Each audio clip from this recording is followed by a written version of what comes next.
Welcome to The Aggressive Life. Believe it or not, I'm not always the host when it comes to podcasts. Sometimes I get to switch seats and be the guest. This happened a few weeks back with a friend and colleague of mine, Alli Patterson, known as Alli Cat, who's also a teaching pastor at the church that I serve. She's a writer and she's a talented podcast host. I got to spend time with her on her show, Still Standing. I'm still standing. Yeah, yeah, yeah. Elton John. You know that song, right, Dirt? I did know the song. You did know the song. Yeah. I'm still standing. She should have that as like her opening thing. Yeah, I'm guessing she probably couldn't get the rights to that. You couldn't? Is there something like you could do it like a 5-second thing? Or maybe if she sang it. We probably wouldn't want that. But I was, maybe. I've never really heard her sing. Maybe she's fine. Maybe we should just take you singing it and give it to her. There you go. That's it right there. Oh, baller. Anyway, she had me on her podcast, Still Standing, to talk about manhood, gender roles, and why it's so hard for our culture to find compassion for men. We also got to talk about the 5 marks that separate men from boys and the upcoming release of 2 books in the 5 Parks of Man library, both releasing October 10th. So before I set up the rest of our podcast, I just want to say this is the last time I'm going to be able to talk about this before these books come out. Last time to pre-order, which is always important for sales and everything. So please just hang with me for a couple seconds before I finish my intro to get on to the rest of our podcast. In case you're curious, first there's the repackaged edition of the 5 Marks of a Man, which is also updated with a new preface and also has a sweet new cover design. It is the definitive edition of the book that just started it all. We started a self-published one, then we did a published one that was a bit rough, and then this one. The same day, we're also releasing the 5 Marks of a Man Tactical Guide. For years, I've had men ask me for a tool that helps integrate the marks into their lives, and this is it. It's a tool more than a book. It's got short teachings and challenges and prompts to get you off the couch and moving, to actually use. That's the thing about a tool. You use it, you put it in your hand, you use it, you throw it places, you get it dirty. As you move through the book, it gets more and more beat up. It's a one-of-a-kind resource, and it's perfect for a group of like-minded men to work through together. You can pre-order either book, and you get a free 5 Marks poster download. Go to briantome.com/5marks to get all the goods. You can pre-order today, and they will be waiting on your front porch on October 10th. Now, that sounded like a long advertisement there. All that to say, when Alli Cat had me on her podcast, I was really invigorated by it, and I enjoyed it greatly. And I talked to Dirt, and I said, man, we should just make her podcast my podcast for a week. And I think there's going to be some good, I know there's good stuff on it. And I think you're going to be very thankful that we did. So you can find her podcast Still Standing wherever you listen to podcasts. And this episode you can find right here. Let's get to it.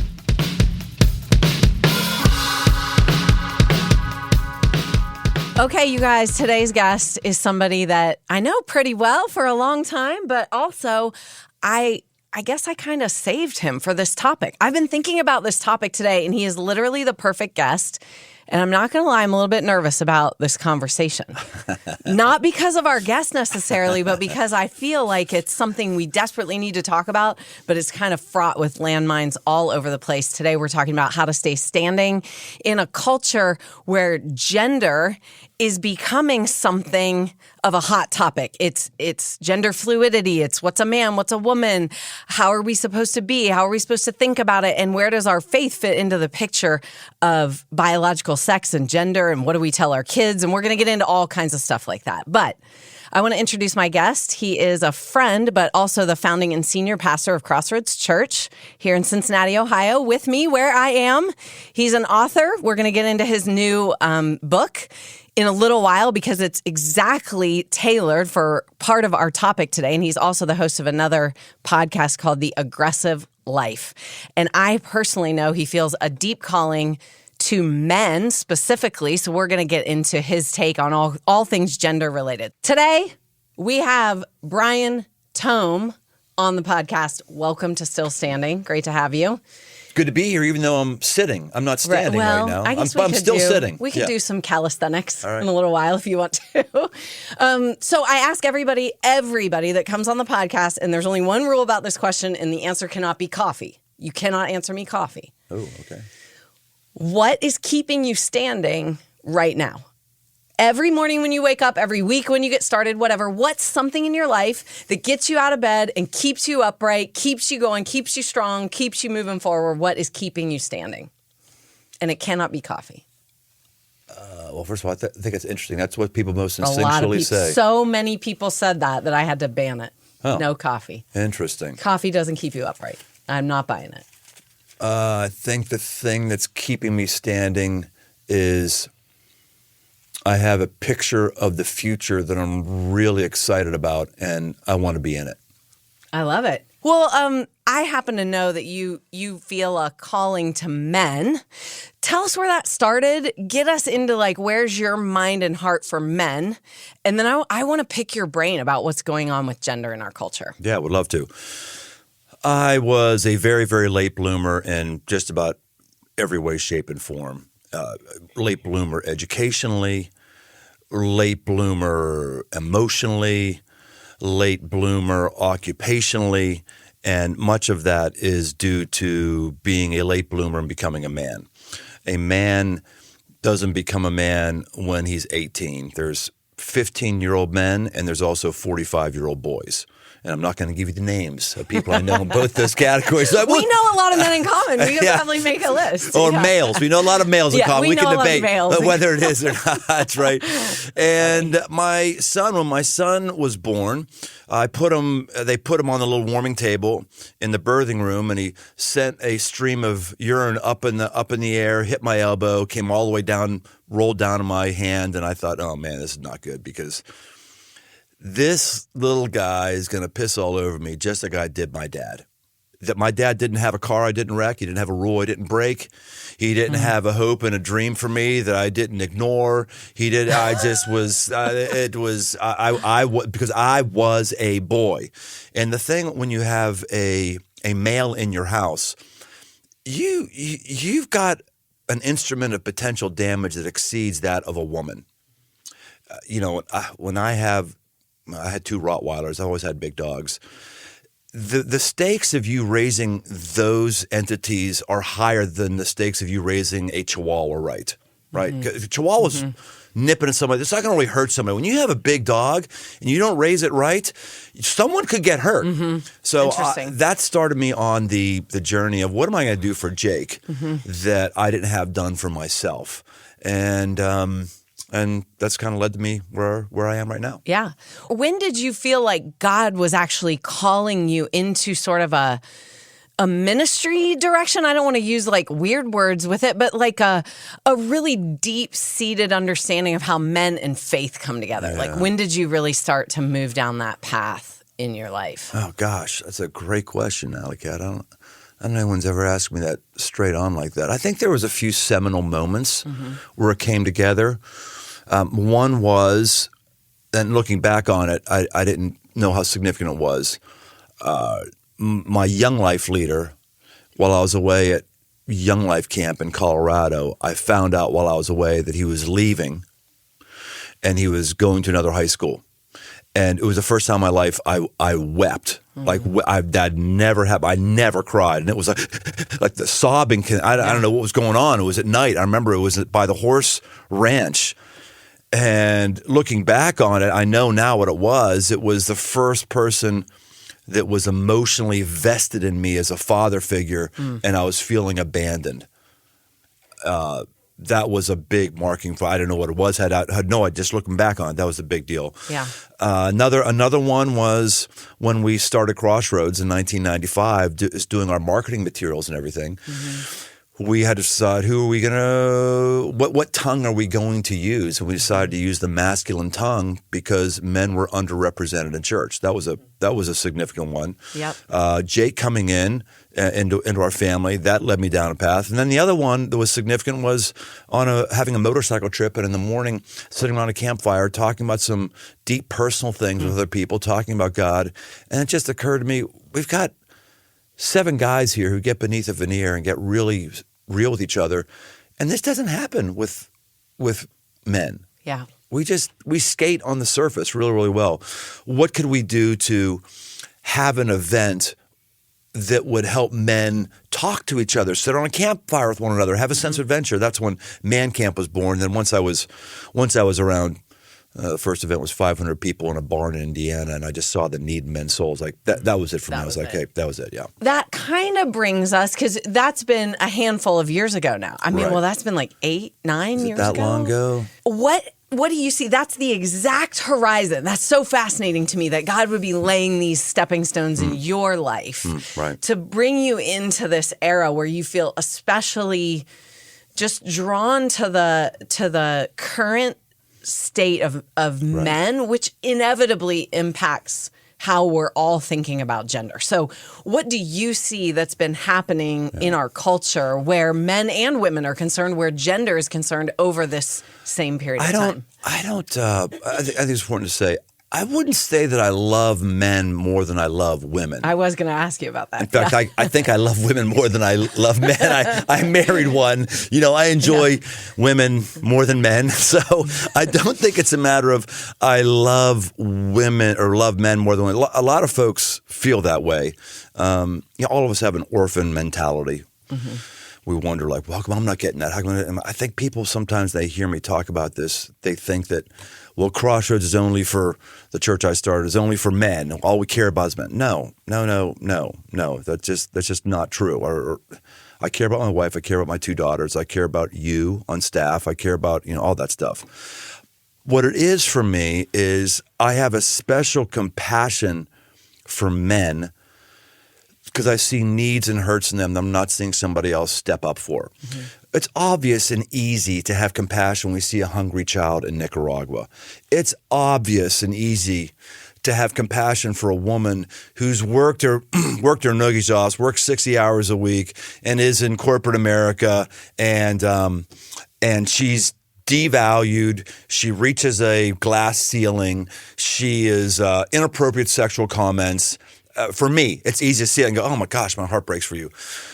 But at the same time, we have to expand our compassion bucket. Like, who else gets compassion? And a lot of people just don't think that men need compassion. Like, no, you rule, you dominate, you don't have a glass ceiling. Here's some stats for you. Men are 4 times more likely to commit suicide than women. Yep. Men are 3 times more likely to have a mental illness than women. Men are 2 times more likely to have an alcohol or chemical abuse-related incident than women. Mm-hmm. That's a sign that men are hurting. Am I saying men are hurting more than women? I'm not saying that. I'm just saying they're hurting, and I believe we have to expand our compassion bucket for them. And I'm one of the guys that God has grabbed and said, you, Brian. This is for you. Go. I need you over here. Yep.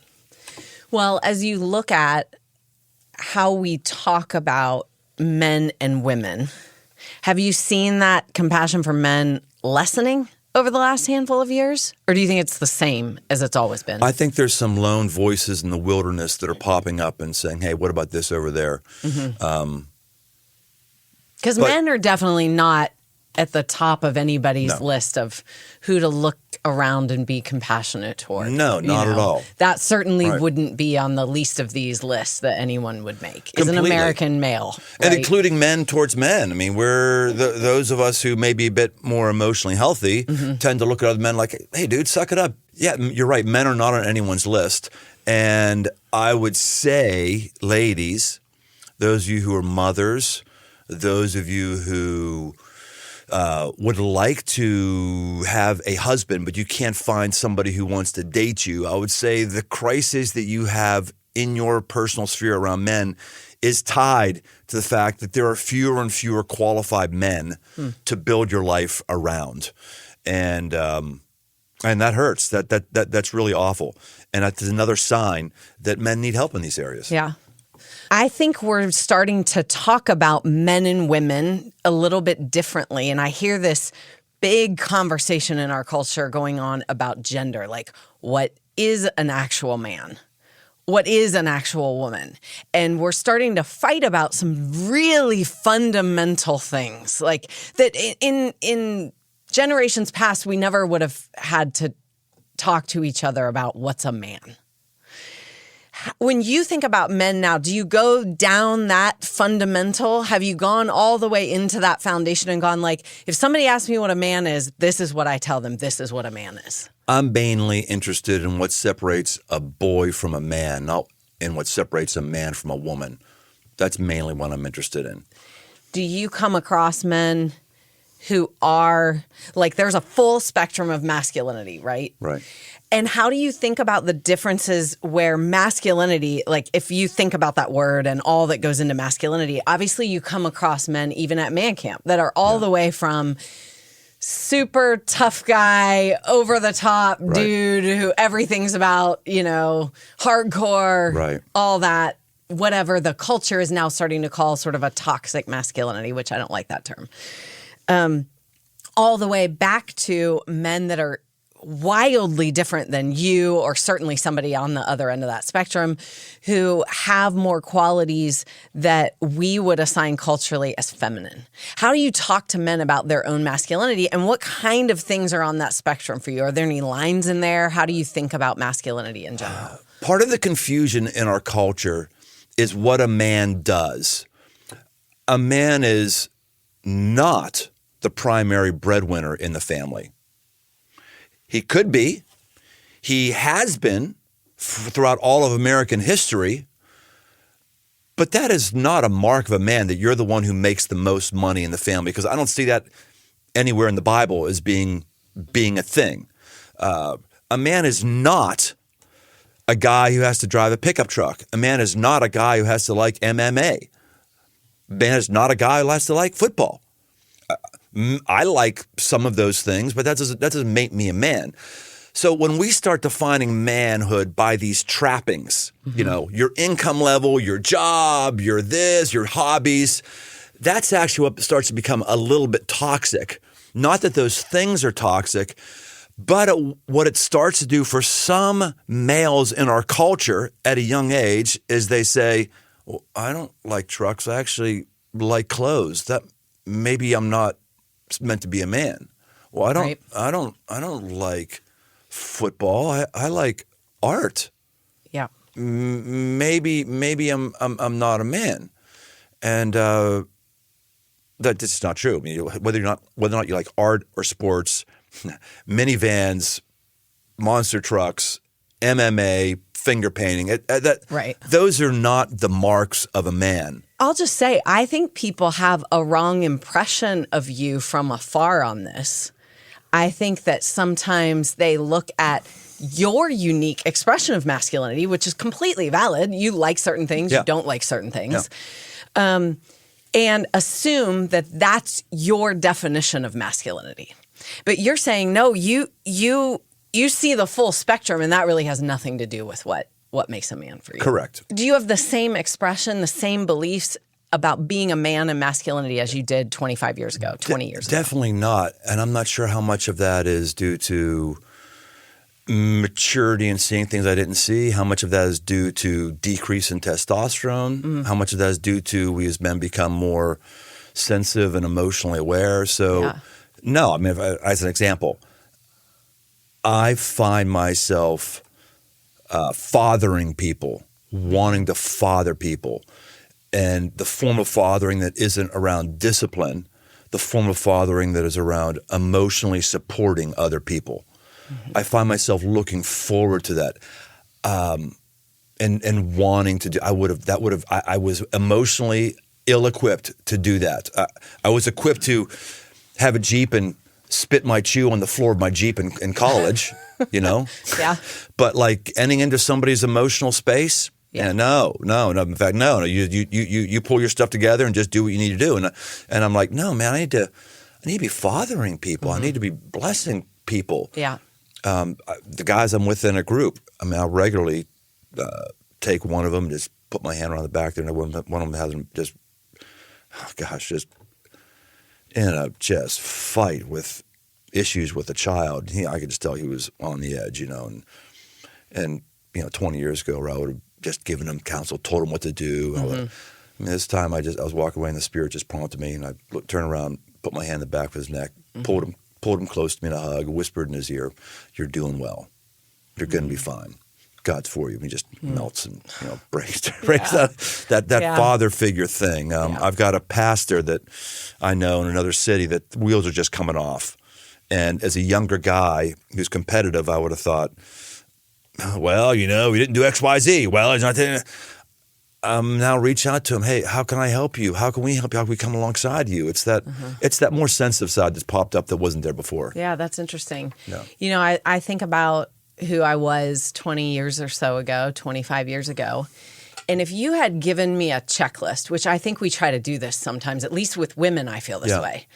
If you had given me a checklist and said, godly women do this, do these things, I would have ripped it up and thrown it in your face.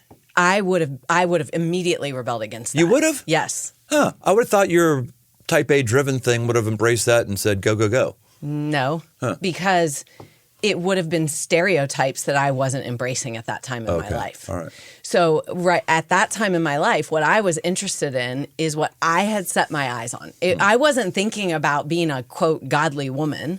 I was thinking about having a career that I was proud of. I was thinking about making enough money to support myself. I wasn't thinking about, I wonder what God thinks that a godly woman should be. I should check all those boxes. But I think a lot of times, especially in churches, I don't know if men get this. You tell me. But women get, here's the checklist of godly woman things. Go be a mom. Yeah. Go find some dresses. Don't be so aggressive. We're given a picture, which at that time in my life, it's so interesting to me because as I look back, I would not have responded well to that because I wouldn't have fit some of those stereotypes of like churchy, godly girls at that time. But as I look at where God has taken me, as I tried to start following Jesus, a couple years into that, I will admit, as I look back, for instance, there was a time where I felt very strongly that God was pushing me to go and stay home with my children. I was pregnant with my second at the time that I left. When that era, I'll call it an era, was over, I had 4 children. And I was home for about 7 years with no outside of the home employment. If you had told me at 22 years old that godly women mother children and stay home with them, I would have been like, screw you. I'll do it however I want. Mm-hmm. As I followed God, yes, he led me into a period where that is exactly what my life looked like. Mm-hmm. But if you had handed that to me and gone, go do this, I would have thumbed my nose in your face. I would have ripped it up. And I would have gone, no, I'll have kids however I want to have kids. I'll do whatever I want to do.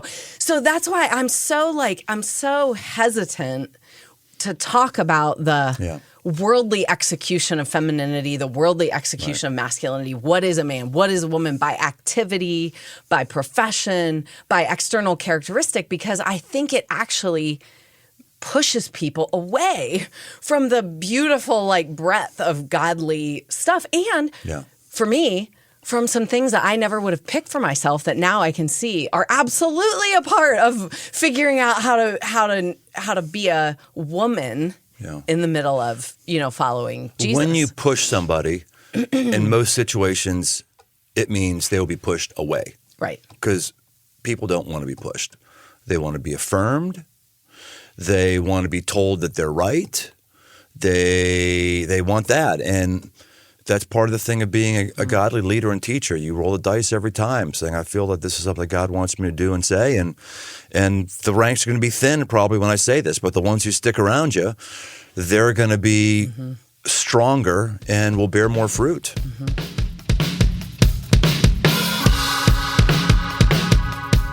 Today's episode is brought to you by AG1. I gave AG1 a try because I was feeling a bit sluggish, not confident I was getting all the nutrients that I felt that I needed.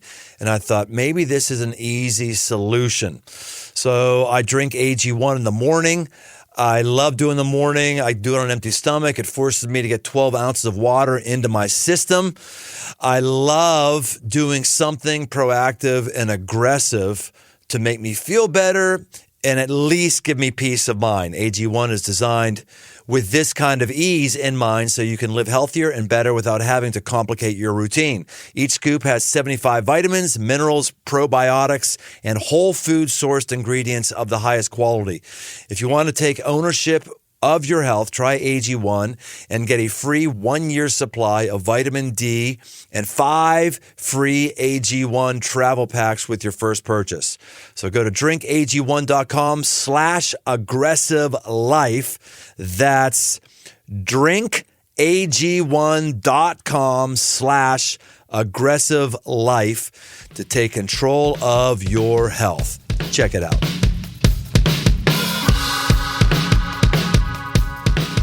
Get right down to it for us. If you don't define masculinity in men by external characteristics that our culture might want you to, how do you? What's in? Give it to us. Yeah, well, it's interesting. So this is not just a uniquely only men do this, but I find that these are the push points for men. These are the things that really define if they're making progress or not, and they're known in no specific order. So one of them is a man has a vision, and a boy lives day to day.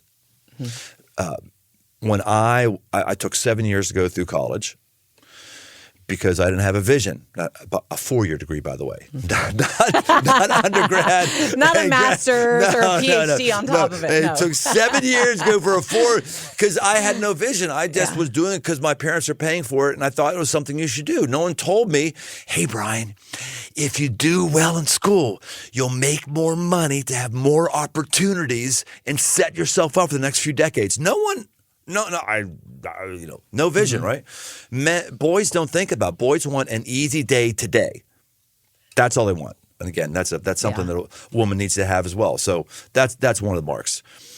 Vision or lives day by day. Another one is a man is a team player, and a boy wants to be MVP. Boys want to be all-time quarterback. I've heard that yelled in a few backyard games. Yeah. It's all about them, what they're doing. But a man decides that he wants to be on a team. He's a team player. That could manifest itself as when he's in Pee Wee football, that he plays the line, even though he has the best hand-eye coordination. He plays the line because the coach says, I need you in the line because you're the biggest kid. And his dad says, okay, son, you're playing the line. Being a team also, by the way, this is also why our marriage rates are going down and so hurting. The most important team any man will ever be on is a marriage, husband and wife. That's the most important team, period. Your spouse is either going to double the impact of your life or cut the impact of your life in half. And if you don't have a spouse at all, you're just going to be missing the power and potency. And I think there's a lot of problems we're having with men in our culture because we're pushing off marriage. It's going further. We're not for marriage. We're just like arranged live-togethers. Put it off until enjoy all your time and then start going out and maybe later you can have a child in your mid-30s once you've done X, Y, Z and saved all your – no, build a life with somebody. Yeah. Build it. And males are not embracing marriage because we're very boyish and are just trying to live for ourselves. Yeah, interesting. Yeah. Okay, so keep going. All right, another one is a man is a protector, a boy is a predator. This one should speak for itself, right? Hashtag Me Too movement. Boys take. Well, she said I could. Well, I thought she was standing with. Okay, it's take. I got to pray on her. I got to go. I got to get it. It's not good. The Carnegie Institute did a survey of what do they call it? They call it passerby heroes. When someone's getting assaulting, mugged on the street out of nowhere. By the way, before I give these again, these are not things that only men do. These are not things only women can and should do. All of these things. These are just the push points for men where they're falling short. And I find it's a template to put it before them and go, They found that when muggings happen. When they're stopped, when someone comes to the rescue, 90% of the time it's a man. Right. 90%. I would expect that. because it's kind of in us is to be a protector. Yeah. Women can protect. They do protect. They serve the military, all that stuff. But there's something hardwired in men like, no, I want to rise up. I want to protect. Yeah. So we protect people physically. We protect people emotionally. We protect people financially. I have savings in large part so I can protect women. I said women just because one of the examples in the book is a woman who, for my men's group, would serve us breakfast all the time. And then one day she was hurting. We could tell she wasn't herself. And she couldn't feed her high school son who was in the football team. She couldn't handle her utilities. And we had enough savings in our group to say, okay, we're going to pay your utilities for the long-term future and we're going to cover all your groceries. We were protecting her. Yeah. So I have savings to protect people around me, you know. I tithe to the church I've been a part of because I want to protect the mission of the church. Men think this way. Boys don't think this way. We are actually told explicitly in some cases from a fairly young age, and then the evidence also bears out that men are, not all men, but if there is a predator, it's a man. And I look back and think I adopted behaviors at a young age that I still do today, expecting that any predator that comes along in my vicinity will be a man that I cannot physically overpower. Like what? How has like that been? if I'm in a parking garage or an office building or something like that, and there's a man alone in an elevator when the door opens, for me, I don't get in. Never. 0 times. I don't know if that's a bad idea, though. Right. No, I'm just saying that this, I agree. And when I was in college. So are you saying that you wish you weren't thinking about that and you got in the elevator? Or I wish the truth about men was that women don't have to be coached to avoid the nature of a predator. Right. And as I think about that word, that word, using that word is so palpable for me as a woman because for so many years I've been told there are many men who are predators. No. You need to adapt yourself around them. And it's so conflicting as a mother of daughters. I have 2 sons and 2 daughters. So as a mother, just speaking about what I would say to my daughters about that, right? I do not want my daughters to live in fear. I don't want to scare them unnecessarily. I don't want them to live in fear. I do want them to live in reality. Yeah. I do want them to understand that there's wisdom available for you. And I don't know the line sometimes because the truth is when I turn on the news, most of the predators I see are men. Of course. And do you assign that to a natural instinct that's gone awry? Why are there so many men predators? I think there's a number of things at play. First is you're a predator because you're still a boy. And we've got more boys than we've ever had in American history, I believe. So we're seeing some of that stuff. I think another thing is testosterone's a real thing. I mean, when my testosterone went down, it was really nice, quite frankly. It really was. You mean due to age? Yeah. It Just just like, oh my age, gosh, you're just, then went down too much. That's a whole other podcast, and I do something about that. Lib and I have talked about that before. But, we do have this, which makes us more physically aggressive. The sexual drive in males is a real thing. It's not, and it's a biological thing. It's not like the drive to have a better car. There's a scientific thing. So when you have that testosterone, you have that level of testosterone and you have a culture that doesn't have natural outlets for that testosterone, whether it be a war, working the field, physically. And when we're physically engaged in things, we have a way to flush that testosterone out of our system. But now we're doing what? Now we sit in class and we go to a cubicle and we sit and watch our TV and there's not a healthy outlet for that. And so people get unhealthy. I learned something recently about... Please forgive me, because someone out there is going to be like, "You got that all wrong." But I'm getting the basics of it right. The Buddha and Jesus are the same thing? No, that's not. That in the womb, that there's in the final, I'm going to say week to 10 days, the very final stretch, prior to birth, that a male in the womb actually has something called a T-wash, like that he gets washed, literally flooded with testosterone. And so men that are, the point of when I learned that was talking about this spectrum of how, quote unquote, testosterone filled or, quote unquote, masculine, some of those really masculine traits that are associated with testosterone, what accounts biologically for some of the differences. Yeah. And I never knew that in the final days in the womb, that men are literally, I think it's called a T-wash. They are literally washed with testosterone. So if you're, again, we're just dealing with biological reality in some cases. If you're born 2 weeks early, that doesn't mean you don't have any. Obviously, men possess testosterone. They have a process in their body already.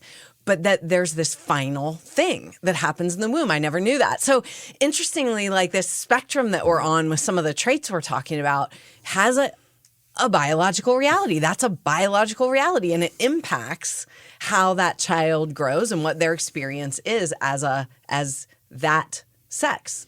Well, and when you look at how that then plays out in our culture as little boys, we're not our culture has become more and more passive. I don't mean man, I mean American culture, meaning it's become less and less physically rigorous. When I was a kid, I had 2 recesses a day. 2 a day. We came in, I have vivid memories of coming in and we're all out in the mud and the teacher just freaking out because we all tracked mud in the class. There's mud all over the place. Did you do the Presidential Physical Fitness Award? Yeah, I remember that one too. Yeah, of course. People would die if we did that today. Oh, right. They would absolutely die if we did that today. Stuart Brown is one of my heroes. I've always wanted to get him on the podcast. He's either not doing podcasts or he's losing his mind. I don't know, but I would love to have him. He founded the National Institute of Play. Love it. The National Institute of Play. I like that. And he did a study of everybody on death row. Okay. Which, by the way, is 99% male. You know? You know what he found out? What the one common characteristic of every male on death row was? Wow, what? An absence of rough play as a child. Fascinating. And his theory is because they didn't do rough play as a child, they didn't learn how to empathize. Because they never wrestled around with somebody and somebody took her elbow accidentally or intentionally and cracked them on the side of the head or in the cheek where they felt pain, they couldn't get sensitized to the pain. Interesting. Because they didn't climb trees and fall down and break their arm and feel the pain of the arm, they had no ability to empathize that I'm going to break your arm. I'm going to do that. So interesting. Torturing small animals and all that stuff. Yeah. So if you look at today, our young males, man, me and my friends, someone was in the hospital emergency room every month. Stitches, a broken, just have me go down my 2 broken arms, a broken finger you could still see all jacked up. Yeah. Stitches on my head, on my forehead, just on and on and on and on and on and on. And that was everybody. So today's children, young males, because we're pulling them out of sports or because we want everything two-hand touch or because video games are so good and they just do video games instead of tackle football in the backyard, I think that it's almost like a hotbed for more unhealthily aggressive males who don't have empathy with other people as they age. Okay, so we've done, 3? Give me your last 2. 3. Last 2, a man works and a boy plays. No. I like to play. These things are not. These things are so like vision or lives for the day. Not bad to live for the day, but you just got to have vision. Not bad to play. I like to play. But I don't live to play. A man doesn't see a time when he will not work. A man doesn't have a vision to not work. If he has a vision to not work, it's maybe a vision to not be in the traditional business world so that he can work at something else. Adam and Eve were placed on the earth and they were given the role to work before the fall happened, before the sin came in. We're here to work. That's why we're here. Well, no, we're here to be with God. Sorry. No, we're here to work. It says in Genesis, God put us here to work the earth. He didn't put us here because he needed a buddy. He put us here to work the earth. And so when a man wants to not work, this is a bad sign. That's why recently I declared that I'm going to, when I was a boy, like 23-year-old boy, I thought the goal was to retire at age 55. And then I thought it was a goal to retire at 65. I've recently said I'm going to 70. 70 is when I'm going to be done at Crossroads. Now, if I hit a wall that I wasn't expecting earlier and I got to go, okay, I got to go. But by saying that, I was saying to myself, no, Brian, you're here to work. You're not here to graduate from work. And the pressures and stresses of Crossroads that you don't like, that's what life is. And boys don't want pressure and stresses. You need to just embrace pressures and stresses. So that's one of them, work or play. And then the final one is minority position. Boys always need to be in the majority, and men take a minority position. I can see this one being really interesting when it comes to being a person, or a man in this particular case, but a person of faith in this generation and in our culture today. Because if you can't take a minority position, you will not live your faith in any real and significant way. Right. So for me, this wraps it all back around to like, these are easily seen in Scripture, easily experienced. If you want to live a life where God is at all in the picture of your life, you are going to have to move, you're going to have to work, you're going to have to take risks, you're going to have to be a person who can take a minority position. Like, all of these are actually driving you to the foundational things that you need for a life of faith. God works most powerfully in the minority. In the whole, all the thing in the Bible, it's always the minority. Mary was in the minority. She got implanted with the seed of God. The spies that go over to look at the promised land, it's the minority that says we can do it. 2 out of 10. It's the minority. It's always the minority. And we, as Christians, those of us who are Christians who are listening to the podcast who identify as Christians, I don't understand why we get so upset that the world doesn't understand us and the world isn't going the way we want to go. We're in the minority. Right. Well, we're really surprised that, like, if you want me to vote for you, I'm sorry, you're going to lose. Because my values are in the minority. You get me start talking about sexuality, oh, you're going to hate me. Everyone's going to hate me. I'm going to be a minority, and I'm going to be right. And I'm going to be standing on history. You said, well, you're on the wrong side of history. No, if you're not on the side of God of how He defines sexuality, you're already on the wrong side of history. You're already there. You're already there. And no one is going to understand those of us who look to the Scriptures as our constitution. No one is going to understand those of us who say, I want to work till I'm 70. Even if I have enough money to retire, no one's going to understand us who say these things and live these ways. But it's called being in the minority. This is the thing as a parent who is raising both boys and girls in this culture. What I constantly find us having conversations about is, if you really want to follow Christ, and you know, there's no... that's not my decision to make. You're going to have to make that decision over and over and over again. But if you really want to follow Christ, you will not be affirmed by your peers. You will not be on the same path that everybody else. And this is the hardest thing. This is the hardest thing, especially for teenagers. But it's difficult for everybody. You won't even be affirmed by people in your family. Oh, and don't I know that? Right. And that's why Jesus says, leave your family. If you're not up for being hated by your family, you're not worthy to be called a disciple of mine. Jesus says, look, my brothers and sisters are those who do the will of God. It's not to preserve all the feelings in your family. It's not to please your family. It's to please your heavenly family, to please God. And if that's what you're going to be about, you will be in the minority. Jesus is born into a core that is his biological family. Like we all are, right? And as far as we know, he spent his early years within that core, and then he redefines it, and there's a significant shift. They're welcome, but they're welcome in as much as they are about the will of God. I really firmly believe that a lot of us who want faith as a part of our life, we have these instincts, and there's moments where I just want to go, that right there, do that, follow that. And some of them, maybe all of them, are some of these marks, and I think this is why you and I, we cross over, we get along well, because we know at the end of the day, you must go. You must do something. You must not just learn things. And you know me, I'm nerdy. I like to learn things, but I know every aspect of my faith that I own is because I move. You are nerdy, and you're also a woman of action. Your history is that very clearly. It's interesting that I think the Still Standing is a great name of your podcast, and it's a great name for a book, and it's a great thing of what people need to do, because we just don't have many people who are hanging on. We don't have many people who are faithful anymore. Mm-hmm. It's like more acceptable to turn your back on things and deconstruct things than it is to be faithful and just stand. And sometimes you only have the energy to just stand.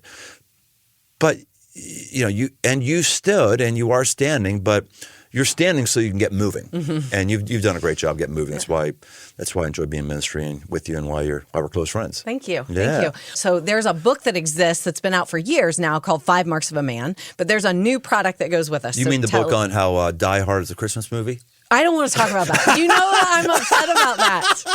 I'm upset about it. I can't believe you're still upset about it. I'm upset. What? It's a bad call. Why are you upset about this? Listen, first of all, I really don't care. You do care. You care a lot. No, that's not what I care about. I don't care if Die Hard is a Christmas movie or not a Christmas movie. Okay, it takes place at a Christmas party. Fine. Yes.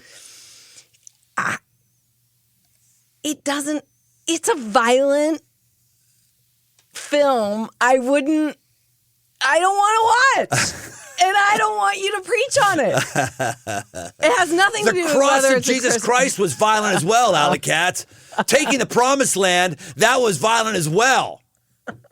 Okay, what was I was looking for the right way to reveal that. And I don't remember what your question. Oh, your question was about actual books. Tell us about your guide, because it's kind of made to get you moving. Yeah, it is. I've got it right here. It's just hot off the press. It's called Tactical Guide, and it has the 5 marks woven through it. But it's meant to be used, written on, rubbed in the dirt. It's trying to get it tactile. A lot of guys, or just people, we need something tactile. I think that's part of why men tend to not go to church. There isn't enough tactile things, not enough things to do. Many men don't want to sit and just be in a learning environment. I read on an early page in the guide when I was going through it, you were like, go up, climb something, throw this book, and figure out how to go get it. It's something close to that, right? Exactly. So it really is. It's a book of like even practicing action. Mm-hmm. Like we just need practice. We do. Of go throw this book and go find it. Like you just need to practice moving. So that's why I like it. I really like it. It's actually on pre-order right now. Yep. And you can pre-order it, but when is the official release date? Remind me. Oh, and do pre-order it. It really helps authors when you pre-order their books. Totally. It's called 5 Marks for Man Tactical Guide. 5 Marks for Man Tactical Guide, and we're going to have at Crossroads, the church that employs us. We're going to have a men's group on this in a few weeks, and we're also going to have then a women's group that you're going to be leading as well. So you can go to crossroads.net/groups and find all the details about those groups. Either one of us would love to have you in a book study group, because both books are going to push you to move, to risk, to actually follow. Yeah.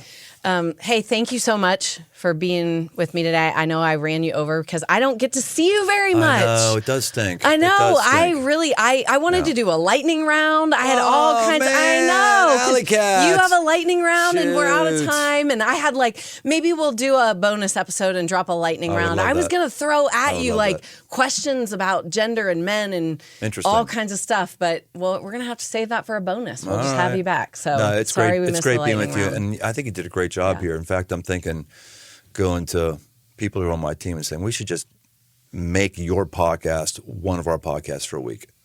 Love it. That'd be fun. That would be so fun. We've done that just once or twice before. Ask permission. Can we just plug your thing and and we may do that. That'd be awesome. Yeah, well, thanks. Yeah, it's so fun to have you. Great to talk to you. Clearly, we need to do lunch a couple of times a year or something so we can get all the conversation Totally. out. I'm with it. All right. Thanks for being here. Thanks for joining us on this journey toward aggressive living. Find more resources, articles, past episodes, and live events over at briantome.com. Pre-orders for my new books, repackaged edition of the 5 Marks of a Man, and a brand new 5 Marks of a Man tactical guide are open right now on Amazon. If you haven't yet, leave this podcast a rating and review. It really helps get the show in front of new listeners. And if you want to connect, find me on Instagram at Brian Tome. The Aggressive Life is a production of Crossroads Church, Cincinnati, Ohio.